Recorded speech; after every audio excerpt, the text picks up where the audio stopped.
ku ci ëpp condition physique fii lay feeñ li leen dese ñu matal 10 minutes bëriwul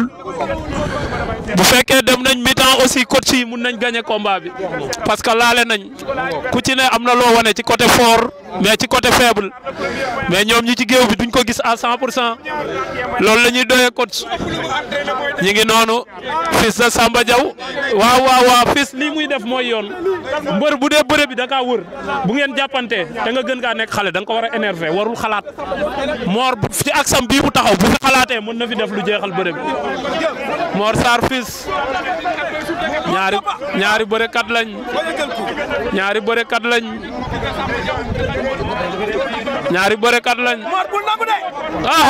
Fils daan na ko Fils de Samba Diaw daan na ko xale daan na Signe de Fatick ko xale daan na Signe de Fatick moo feeñ Signe de Fatick la Mor jàmbaar la